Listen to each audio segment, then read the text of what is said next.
Paz, Senhor, irmãos, Deus abençoe a todos, glória a Deus. Hoje o dia está um pouco corrido, né? Estou vindo de Indaiatuba, mas valeu a pena. O importante é nós estarmos aqui louvando ao Senhor. Eu já ouvi uma intimação ali da recepção, falando, ó, vê se não passa do horário hoje, hein? Então eu vou tentar ser sucinto, amém? Irmãos, eu quero só fazer um comentário. Ontem nós tivemos, então, nossa confraternização dos HRs, né, dos homens restaurados, foi uma grande bênção. Quero agradecer os irmãos que puderam, que estiveram, né, e dizer que tem sido muito bom esses encontros aqui de sábado, todo o primeiro sábado do mês. Nós vamos retomar em fevereiro, né, porque o primeiro sábado de janeiro a gente tem um evento. A gente vai estar ministrando o louvor na igreja Nova Aliança, mas no 1º de setembro, de fevereiro, primeiro sábado, nós retomamos com os nossos cultos de homens, amém? Não deixe se esquecer disso, tá bom? E amém, é isso. Queridos, como os irmãos sabem, nós estamos falando sobre terminando bem para começar melhor, né? A gente tem tratado bastante coisas até aqui. Falamos, sim, da importância de arrumarmos as pontas soltas, arrumarmos a casa, né? Lembrar das promessas, das alianças que Deus tem conosco, que Deus já fez conosco. Os textos que eu vou ler hoje até falam um pouquinho disso, das alianças do passado. Mas semana passada o Ricardo ministrou muito bem, graças a Deus, uma palavra bendita sobre preparando-se para o novo, né? E a gente falou da esperança, da fé. Ele pregava aqui, eu pregava lá em Votorantim, a mesma pregação. E hoje eu queria ministrar para os irmãos algo que é importante, que talvez, quando a gente fala assim, algo que é importante, a impressão que o que a gente falou não era, né? Não, também é, né? Algo que também é importante. É sobre os desafios que o novo traz. Eu não sei os irmãos, mas parece que tem gente que acha que as coisas novas vêm sem desafio.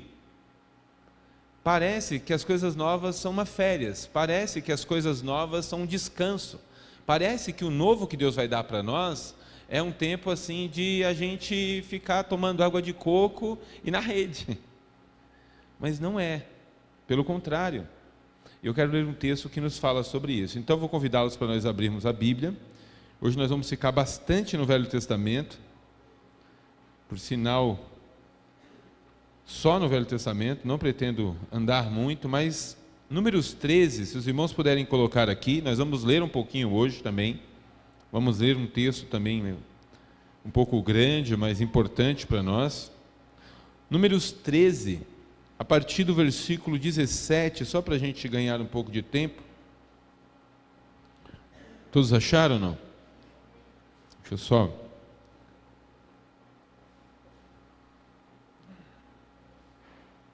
Quero também lembrar, trago um abraço do pastor Flávio, da sua família, esteve conosco hoje lá no culto em Indaiatuba, né? Da família do pastor Romério também, a irmã Rosana, mandou um abraço para toda a igreja.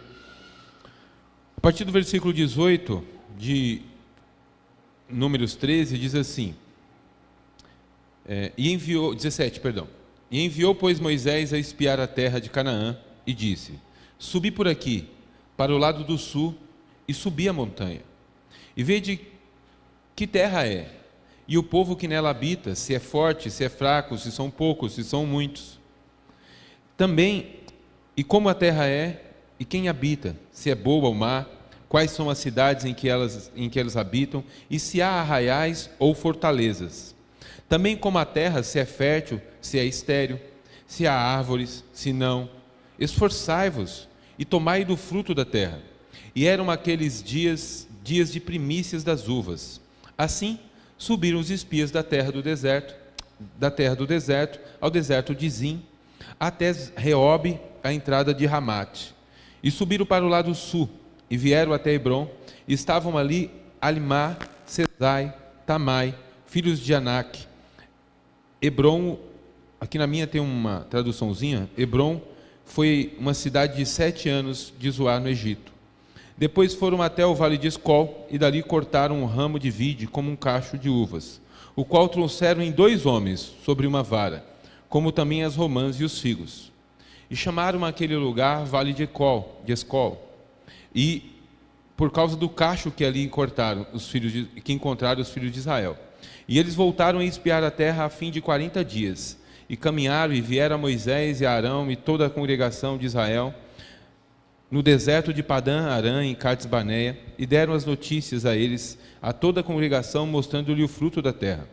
E contaram-lhe e disseram: fomos à terra que nos enviastes, e verdadeiramente é uma terra que mana leite e mel. Este é o fruto. E o povo, porém, que habita naquela terra é poderoso, e as cidades fortificadas e muito grande. E também ali vimos os filhos de Anak, que são descendentes dos gigantes, os amalequitas que habitam na terra do sul, os heteus, os jebuseus, os amorreus que habitam nas montanhas, os cananeus que habitam junto ao mar e pela margem do Jordão. Então Calebe fez calar o povo perante Moisés e disse: certamente subiremos e possuiremos em herança, porque seguramente prevaleceremos contra ela. Porém, os homens que com ele subiram disseram: não podemos subir contra aquele povo, porque é mais forte do que nós. E inflamaram a terra e tinham espiado, dizendo aos filhos de Israel: a terra pela qual passamos a espiar é terra que consome os seus moradores, e todo o povo que vimos nela são tão grandes como estátuas. Então vimos ali gigantes, filhos de Anak, descendentes de gigantes, e éramos aos seus olhos como gafanhotos, assim também éramos todos nós. É importante esse texto para nós. Por quê? Esse texto relata a história de quando estavam perto da terra prometida, perto de Canaã, perto da nova cidade que eles iam viver, em que eles iam habitar, a terra que Deus prometeu. Moisés resolve então pegar alguns príncipes do povo e mandar para espiar. E eles chamam eles de 12 espias, né? Mas infelizmente, a percepção daqueles espias, ou pelo menos da maioria, é de que por mais que a terra tivesse frutos bons, já imaginou, irmãos? Parece até mentira, uma terra onde o cacho de uva precisava ser carregado por 2 pessoas. É um negócio assim que chega a ser uma fábula, né? Mas era exatamente assim. A terra era boa, a terra tinha muita produtividade, só que tem um problema. Tudo que é novo também tem desafios. A terra tinha homens grandes habitando nela. A terra tinha cananeus, canalitas, que se colocaria contra o povo de Israel, não deixaria o povo de Israel possuir aquela terra de maneira fácil e tranquila. E eu quero convidar você a pensar nisso. Será que quando Deus nos promete algo novo, bênção, família, carro, todas as coisas que a gente imagina, elas são apenas promessas de sossego e de paz? Elas são apenas bênçãos que não nos traz desafios? Será que quando você pensa, por exemplo, e pergunta para alguém: o que você acha que vai ser o ano que vem? A pessoa pensa que o ano que vem vai ser só sombra e água fresca? Eu vou enricar no TikTok, pastor, e aí o negócio vai ser top.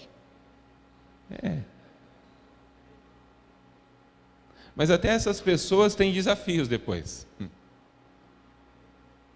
Eu queria, nessa noite, de maneira rápida, mas convidar você a entender: não importa qual seja o novo de Deus para você, o novo de Deus requererá de você esforço. Eu escrevi algumas frases, não sei se vou ler todas, porque são muito duras às vezes, mas uma das coisas que eu escrevi foi: não ache que o novo de Deus é férias. Sabe, porque a gente tem a impressão de que Deus vai me dar um ano de vitória, Deus vai me dar um ano de não sei o quê, e aí a vitória vai ser assim, perna para o ar, e Deus que vai resolver meus BO. Deus que corra para dar jeito da minha família ficar, Deus que vai arrumar meu marido perturbar, Deus que vai arrumar meu filho que está dando dor de cabeça, Deus que vai... Veja, amados irmãos, Muitas vezes as bênçãos pelas quais nós damos testemunhos aqui, chorando e agradecendo às vezes, ali na frente nós estamos chorando com a luta dessa bênção, porque ter a bênção do novo requer de nós esforço, dedicação e muita obediência a Deus. Eu vou ler alguns textos ainda, falei que a gente vai ler bastante hoje. Por quê? Porque quando Deus está para introduzir o povo em Canaã, lá em Deuteronômio, quando Deus começa a preparar o povo para atravessar o Jordão, para possuir a terra prometida, para entrar no novo de Deus, quando Ele faz isso, Ele já começa a orientá-los sobre os desafios, sobre as responsabilidades, sobre os compromissos, sobre as preocupações, sobre as lutas que eles enfrentarão com aquela terra que Deus está prometendo para eles. Só que muitas vezes a gente não enxerga desse jeito. Muitas vezes nós enxergamos assim: se é Deus que está dando, então vai ser fácil. Irmãos, eu não sei vocês, mas quando eu me converti, ninguém me enganou, não é que ninguém me enganou, mas eu carregava uma leve ilusão de que é assim: não, agora que Deus está comigo, então agora vai ser só moleza, vai ser fácil, eu vou ser bem sucedido, vai dar tudo certo, porque, ora, não é verdade? Deus está comigo. Mas Deus, Ele requer de nós muito esforço para entender que o que Ele está nos oferecendo de novo só será bênção se nós nos comportarmos mediante as orientações que Ele nos dão. Eu estou lendo esses textos por quê? A começar por aqui, pensa, irmãos, olha o versículo, um versículo que a gente não leu, mas eu vou ler para vocês. É o versículo 2 do capítulo 13. Envia homens a espiarem a terra de Canaã, que eu hei de dar aos filhos de Israel. Ora, Deus está falando: Moisés, envia homens a espiar a terra. Por que Deus faz dá esse gostinho da gente conhecer o futuro? Por que Deus às vezes dá esse gostinho da gente entender como será? Para que a gente possa se preparar para o que vai receber. Você já parou para pensar que Deus escreve o Apocalipse para nós, Jesus revela, porque as revelações são revelações dadas a Jesus, e o Apocalipse é a revelação dos últimos atos, dos últimos tempos, das coisas que hão de acontecer. Por que Deus se interessaria em nos trazer, nos dar um spoiler do fim do mundo, para a gente poder saber como vai ser, toda a luta que vai passar, todas as coisas vão acontecer, como serão os tempos de glória, a nova Jerusalém, como serão os tempos de bênção? Por que Deus nos contaria todas essas coisas em um livro, se não é para que a nossa visão do amanhã mexa com a nossa preparação do hoje? Porque quando termina Apocalipse, veja, que quando termina Apocalipse, ele diz assim: prestem atenção, porque essa profecia é verdadeira, e ninguém pode mudar o que está escrito aqui. Ai de quem tirar uma vírgula ou acrescentar um tio no que está escrito nessas profecias, porque ela é fiel e verdadeira. Ou seja, ele está nos mostrando o fim, não para que a gente tenha apenas um spoiler do que vai acontecer, mas porque Ele está interessado em que nós mudamos o nosso hoje. Por isso, quando nós olhamos o novo que Deus nos mostra, quando Deus nos apresenta algo novo, quando Deus começa a fazer profecias para você, anunciar sobre a sua família, sobre os seus filhos, o que Ele quer fazer na sua casa, não necessariamente acontecerá imediatamente, mas Ele está falando de coisas futuras, para te preparares ainda no presente. Semana passada, a ideia de nos prepararmos para o novo poderia ser pregado nesse texto. Por que poderia ser pregado nesse texto? Porque Deus está mandando os espias olhar a terra, porque eu acho que eles estavam pensando assim: quando nós chegarmos lá em Canaã, vai ser só maravilha, uhul, sextou, é férias. Mas não é. É mais ou menos, deixa só para vocês entenderem, as mulheres vão entender melhor, é mais ou menos o sextou de uma mulher que trabalha. Como é que é? Não vai na empresa, mas em casa tem muito desafio. Tem o fogão que está guardando faz 6 meses para limpar e não consegue dar aquela faxina. E o marido, então, que quando pega férias pensa, uhul, férias! E a mulher já está com uma lista de coisas dizendo, férias? É aquela parede que você não pinta faz 1 ano. É aquela, e aquilo. Às vezes, o novo não nos deixa de oferecer diversas obrigações. Então, para a gente caminhar, e eu pretendo ser rápido hoje, eu quero convidá-los para nós abrirmos aqui em Deuteronômio. Vamos ler, irmãos, nós vamos ler. Pretendo ler bastante para a gente poder entender isso. Porque o que eu quero pregar, eu já preguei. Eu já até terminei a pregação, eu só quero que a gente contextualize essa visão que Deus tem colocado no meu coração. Capítulo 6, a partir do versículo 10. Nós vamos ler alguns versículos, tá? Deixa eu ver se eu anotei, até o 15 pelo menos.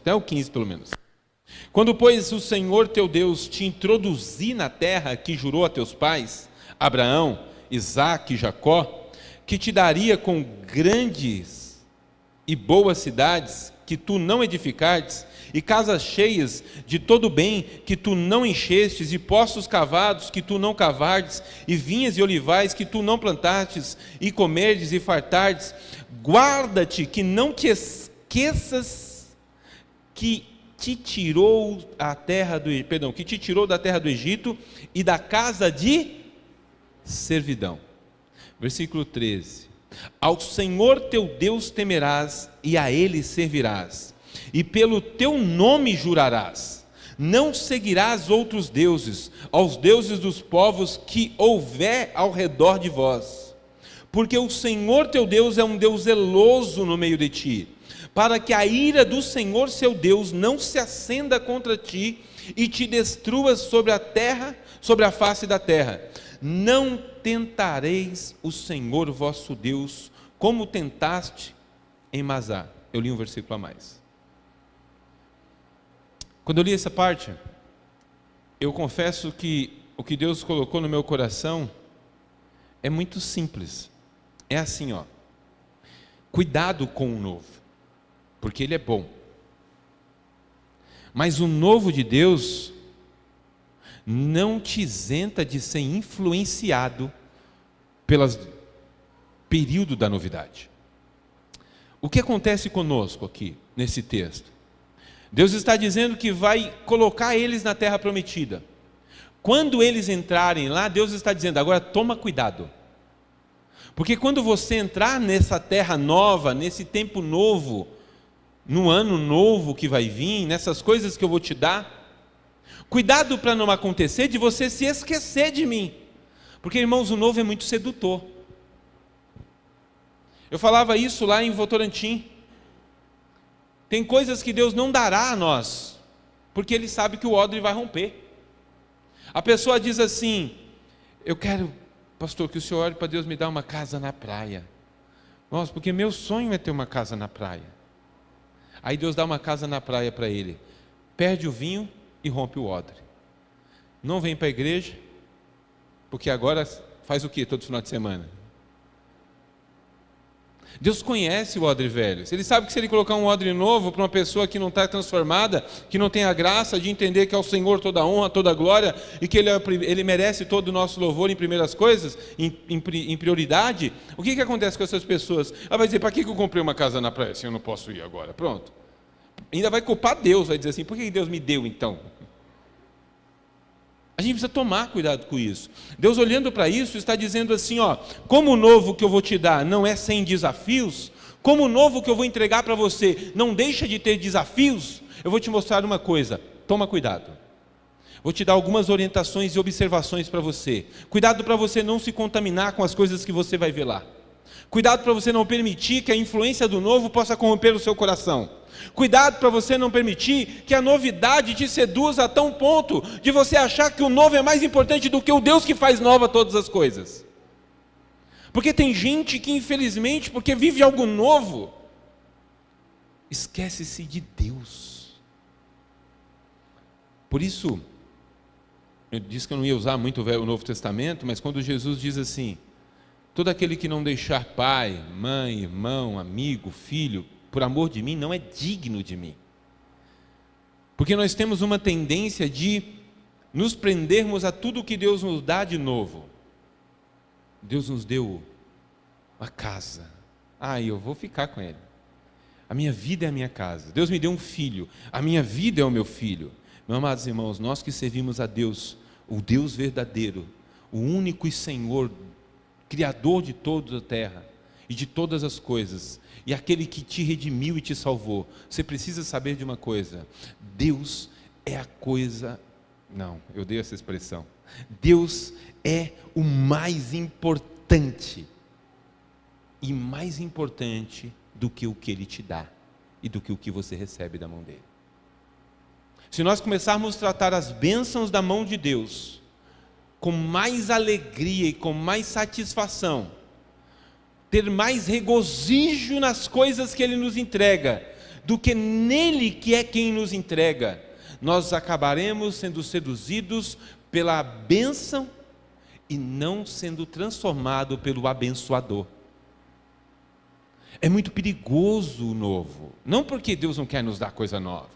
Pelo contrário, irmãos, veja, Deus tem propósito. Deus tirou o povo do Egito, Deus atravessou o deserto com esse povo, Deus colocou eles dentro de uma terra nova, Deus deu um lugar bom para eles, Deus deu uma terra que mana leite e mel para eles.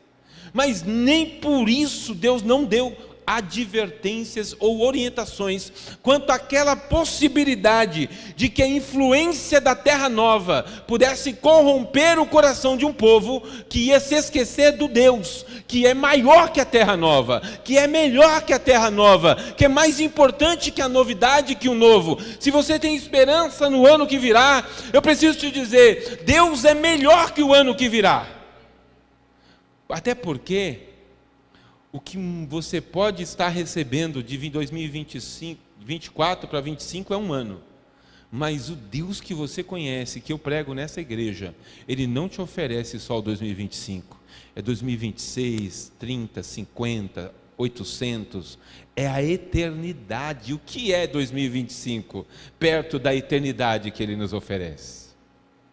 Mas se você se encantar, ou se seduzir, só pelo novo, você perde o dono da novidade.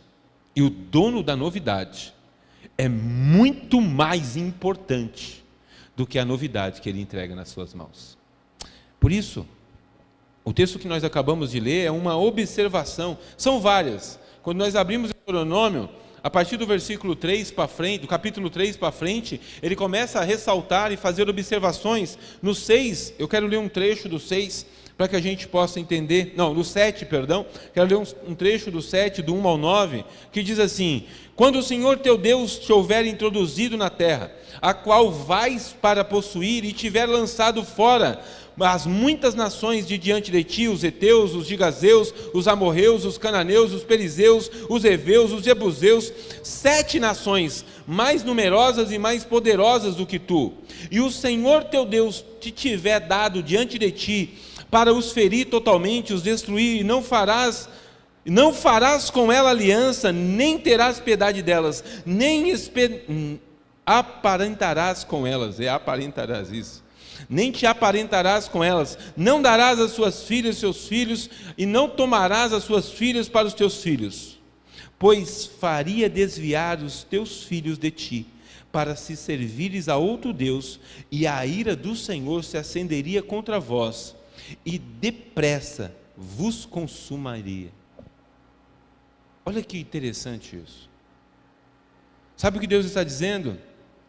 O novo de Deus não deve ser maior que a sua família. O novo que Deus te dá não deve ser mais importante que a sua família. Um dia desses, alguém me disse isso. Uma esposa me disse isso aqui na igreja. Pastor, eu quero o bem da minha família. Se for necessário, a gente vende a casa que a gente tem, a gente abre mão. Por quê?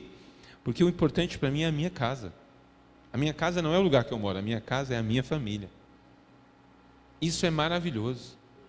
Quando o coração de alguém é alcançado por isso, é maravilhoso. Quantas vezes, irmãos, eu não sei vocês, eu acho que eu nunca fiz isso, não me lembro. Se lembra, me corrija depois. Eu nunca briguei com as minhas filhas. Não brigar a gente briga, corrigir a gente corrige. Também não é para fazer da minha casa a parede da minha casa uma lousa, né? Mas eu nunca usei de ignorância absurda, ou de braveza, ou de nervosismo, de temperamento, porque minhas filhas riscaram a parede. Irmãos, minhas filhas são mais importantes que as paredes da minha casa. É lógico que eu gosto de vê-las pintadinhas.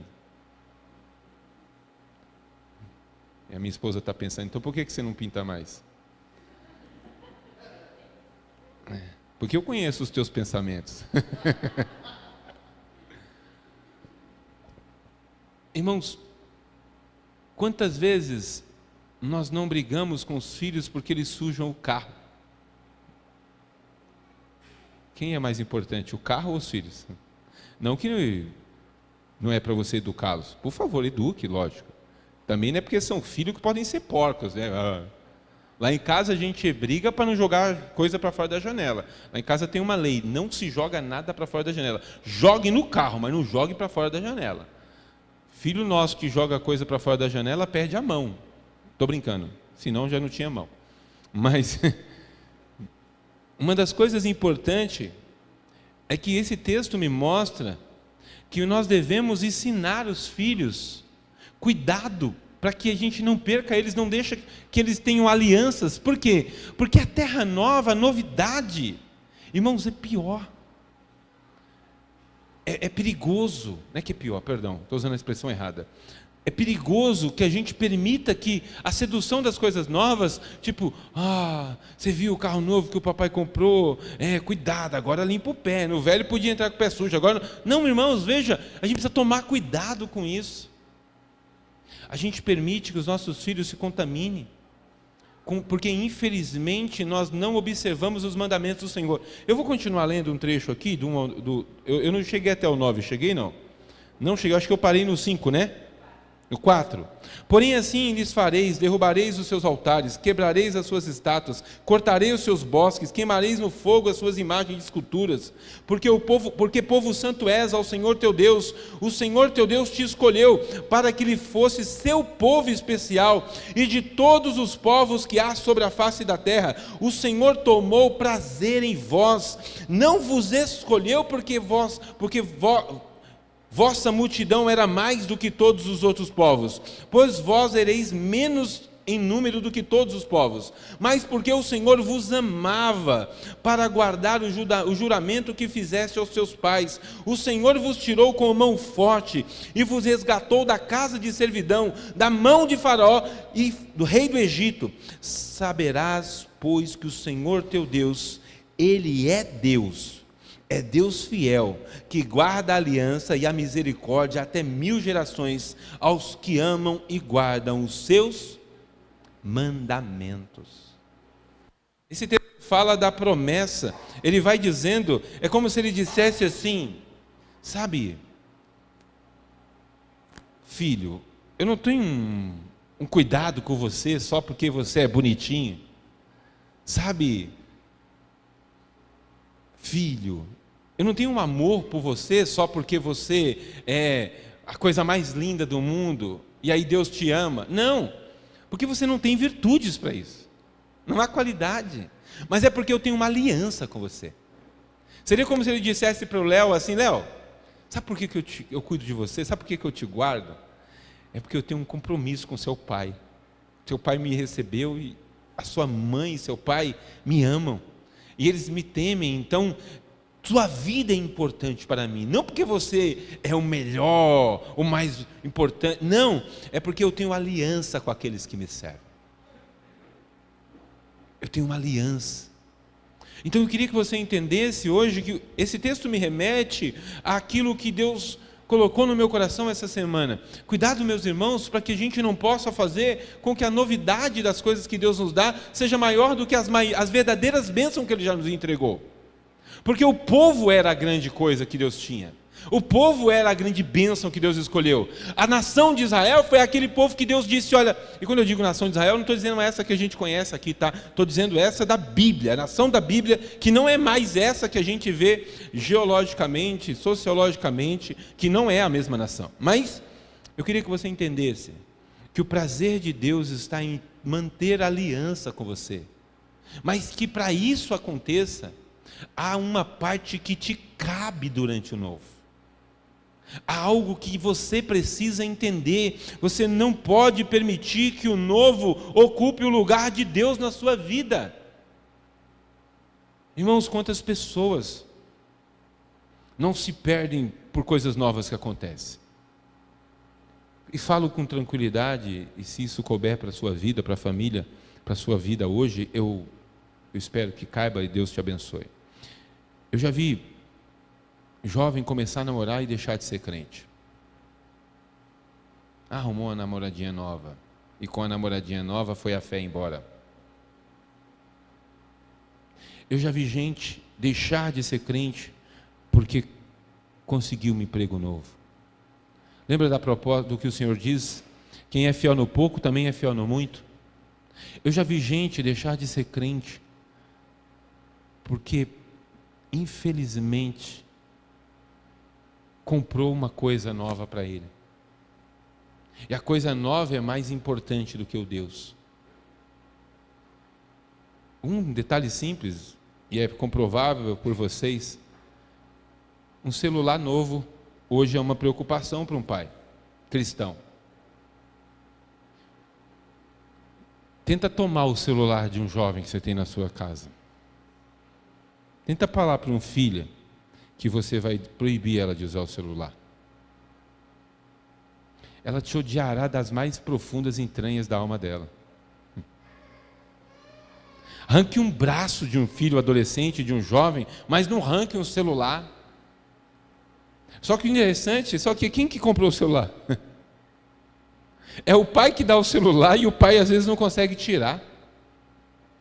Porque o celular novo é mais importante que o pai velho que paga o celular novo. Muito me parece com o que eu estou pregando, esse exemplo que eu estou dando. E ele cabe para a gente. Acreditar no novo de Deus e não entender os desafios que Ele nos apresenta, é achar que a vida em Deus é uma férias. E que não há responsabilidade. Receber um dom de Deus e achar que o dom de Deus não te trará compromisso. Imagina, irmãos, alguém que Deus entregou para ele o dom de ministrar louvores, como nós vimos aqui, o Jonathan fazendo. Se essa pessoa agora diz, não me escala mais não. Eu não quero mais. Que nível de dedicação é essa? Receber algo de Deus e não usar esse novo para glorificar a Deus é a mesma coisa de desprezar o Deus que te deu o novo. Eu quero terminar com essa expressão. Receber um ano novo e não pensar em fazer com que aquele ano seja motivo para Deus ser glorificado na sua vida, é melhor nem entrar num ano novo. Pastor, que duro isso. O senhor está dizendo então que era melhor. Veja, eu não estou querendo dizer que eu quero que você morra, tá? Pelo amor de Deus. Não isso. Embora, dependendo, às vezes... Eu não vou demorar para explicar isso. Mas veja, imagina que se você soubesse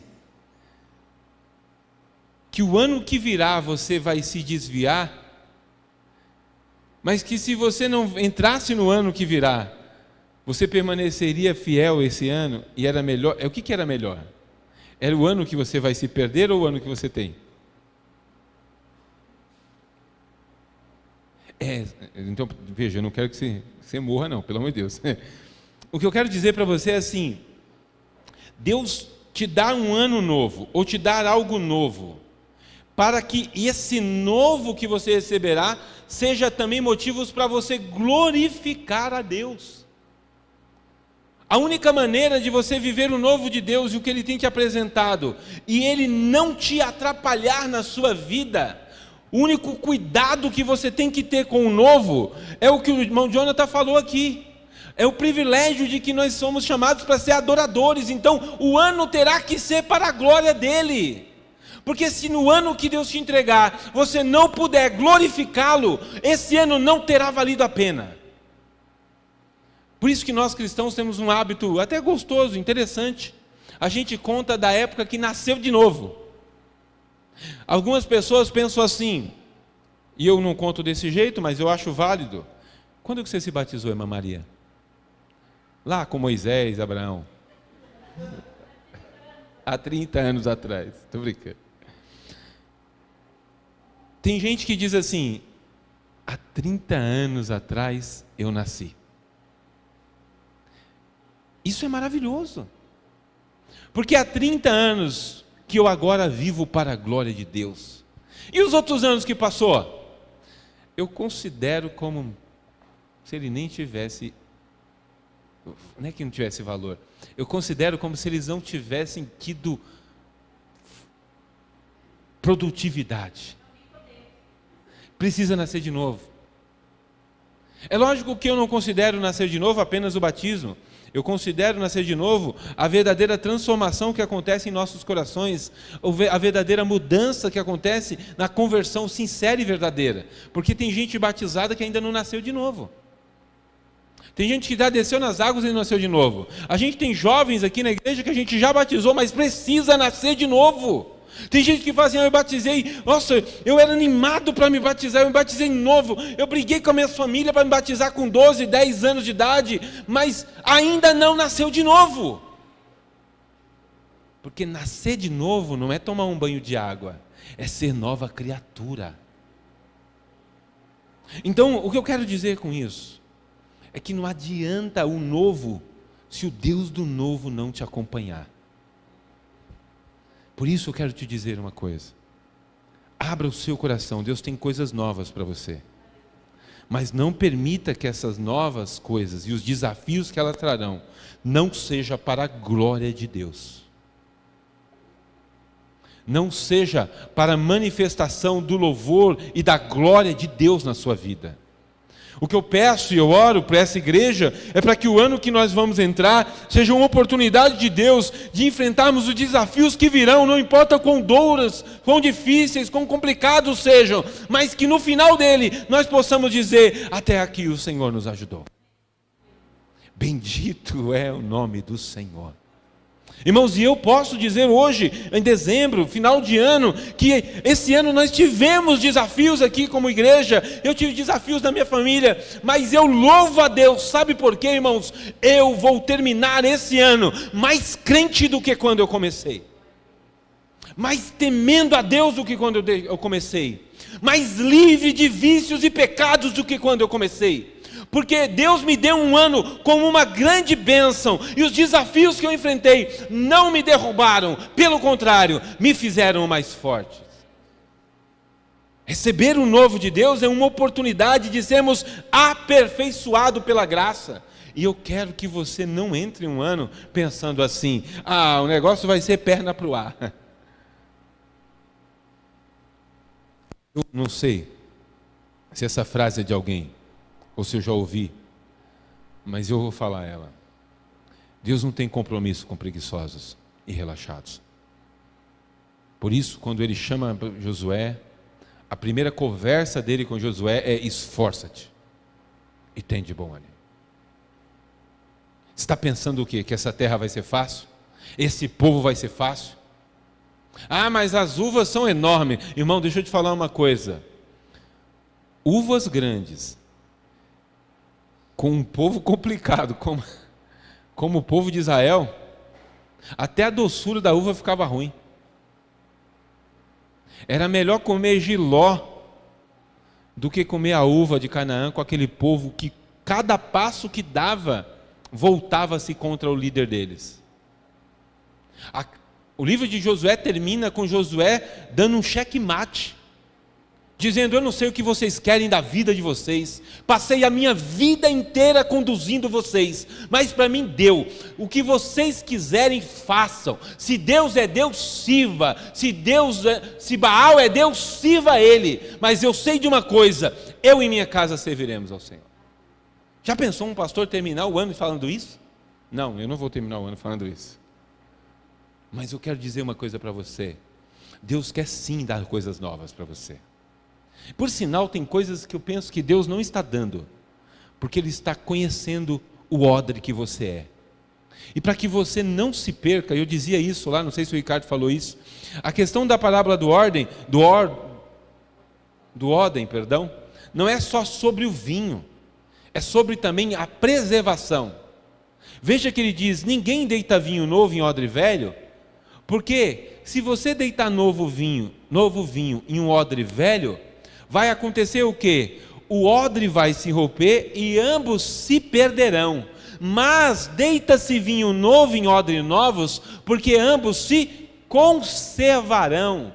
A ideia é conservar você. Então, quando eu digo de Deus, que Deus tem algo novo para você, Deus terá algo novo para você que conservará você, não que destruirá você. E isso não significa que não terá desafios, como o bom exemplo que o presbítero Ricardo deu, porque o processo do vinho é fermentar e estufar o odre, por isso ele precisa suportar aquilo. É uma pressão que o odre novo sente, mas isso não significa que Deus não tem propósito nisso.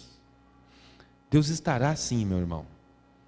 E eu falo isso crendo, e falo como se tivesse certeza profética disso. Deus terá coisas novas para você o ano que virá.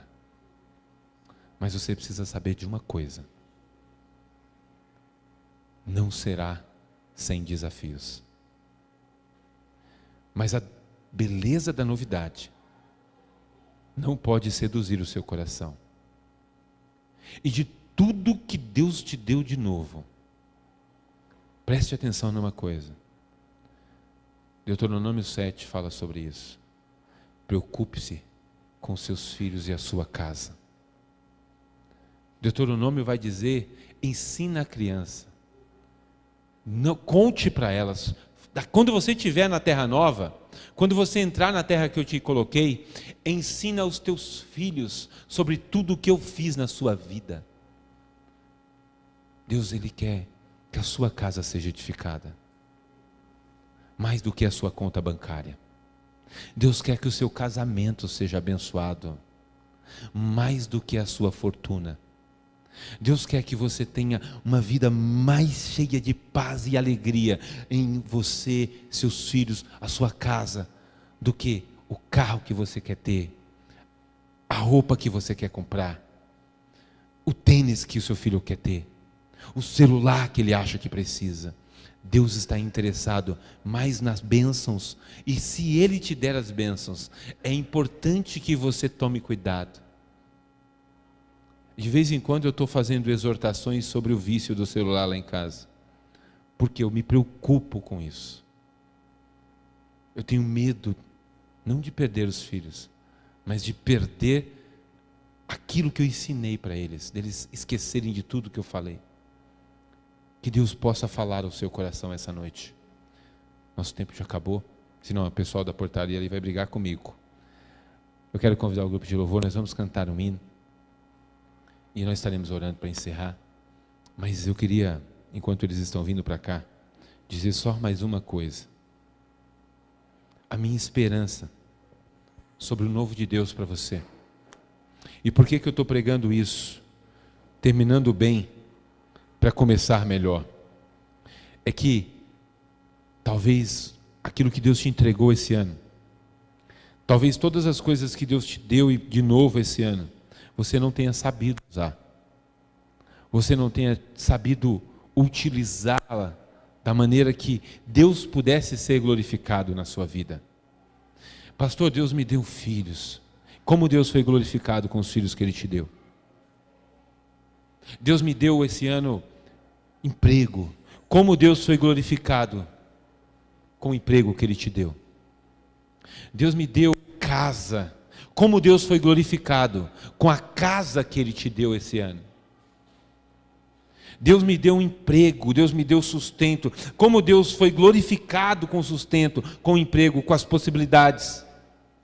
Tudo isso, amados irmãos, é um convite a você pensar que o novo trará desafios, mas nem por isso deixa de ser bênção para a sua vida.